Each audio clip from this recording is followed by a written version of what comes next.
Bonjour et bienvenue. Aujourd'hui, on va décortiquer ensemble des stratégies bien concrètes pour enfin reprendre le contrôle de ses finances. Allez, c'est parti. Ah, la fameuse question. On a tous eu cette impression, non? De voir son salaire fondre comme neige au soleil et de se demander à la fin du mois où tout cet argent est passé. Eh bien, c'est justement de là qu'on part. On va transformer ce sentiment un peu flou en un vrai plan d'action. Alors, voilà notre programme. On va commencer par la base, le plus important en fait, l'état d'esprit. Ensuite, on verra les dépenses de tous les jours, puis les gros coûts pour économiser. Et tout ça, bien sûr, avec un objectif clair, atteindre une vraie stabilité. Allez, on plonge dans la première partie. Parce que oui, avant même de parler de chiffres, tout commence dans la tête.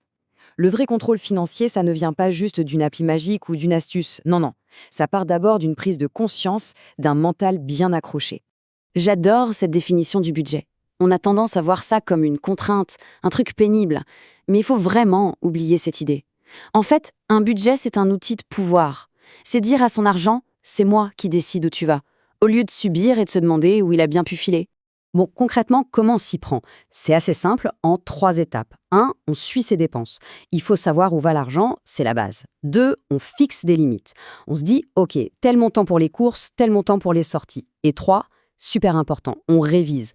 Un budget, c'est pas figé, ça vit. Il faut l'ajuster régulièrement pour qu'il colle à la réalité. Et là, on arrive à un point super important, la différence fondamentale entre les besoins et les envies. Les besoins, c'est simple, c'est ce qui est essentiel pour vivre. Un toit, de quoi manger. Les envies, eh bien, c'est tout le reste. Le dernier smartphone, le café qu'on prend en allant au travail.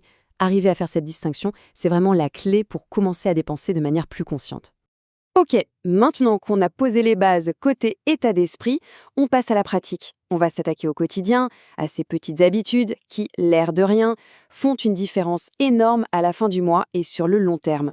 Alors, pour les courses, l'idée c'est d'être malin. D'abord, la liste de courses. C'est la base pour éviter les achats impulsifs.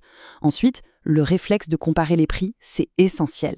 Et puis, pensez à la seconde main. Les friperies, les sites en ligne, pour les vêtements ou les meubles, c'est juste une mine d'or pour économiser. Et la nourriture, parlons-en. C'est souvent un énorme pôle de dépenses.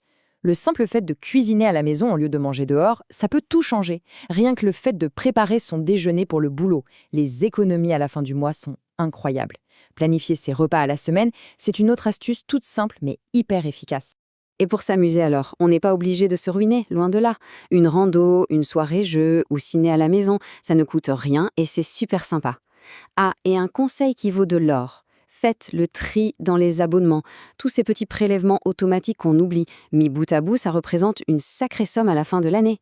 Bon, on a vu l'état d'esprit, les habitudes du quotidien. Maintenant, on passe au niveau supérieur. On va parler des gros leviers, des actions stratégiques qui vont vraiment décupler les économies. Voilà un point crucial. Les dettes qui coûtent cher, genre les crédits à la consommation ou le découvert, c'est vraiment l'ennemi numéro 1. Elles ne font pas que grignoter les budgets chaque mois, elles empêchent carrément de se construire un avenir financier solide. S'y attaquer, c'est la priorité absolue. Alors, le plan d'attaque, il est simple. D'abord, on se concentre sur les dettes qui coûtent le plus cher, celles avec les taux d'intérêt les plus hauts. C'est logique. Et en même temps, bien sûr, on arrête de créer de nouvelles dettes inutiles. On ne va pas essayer de remplir un seau percé, hein. Ça, c'est une idée géniale. L'automatisation. Le principe, c'est de ne plus avoir à y penser. On met l'épargne en pilote automatique et ça se fait tout seul, de manière régulière. C'est le meilleur moyen de ne jamais oublier d'épargner. Et comment on fait concrètement? Il y a 2 grandes méthodes.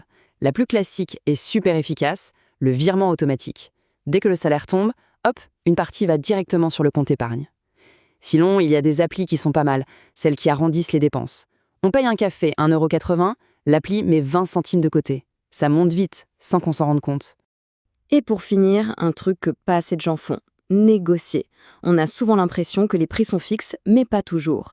Un petit coup de fil à son opérateur internet ou téléphone, juste pour demander s'il n'y a pas une promo ou un meilleur tarif, ça peut faire baisser la facture directe. Franchement, ça ne coûte rien d'essayer. Voilà, on arrive à la fin de notre parcours. Maintenant, on va rassembler toutes les pièces du puzzle. On va voir comment l'état d'esprit, les petites habitudes et les grandes stratégies s'emboîtent pour créer une base financière vraiment solide et durable. Alors, pour résumer, s'il y avait juste 3 points à retenir, ce serait cela. Premièrement, pour le mental, faire la différence entre un besoin et une envie.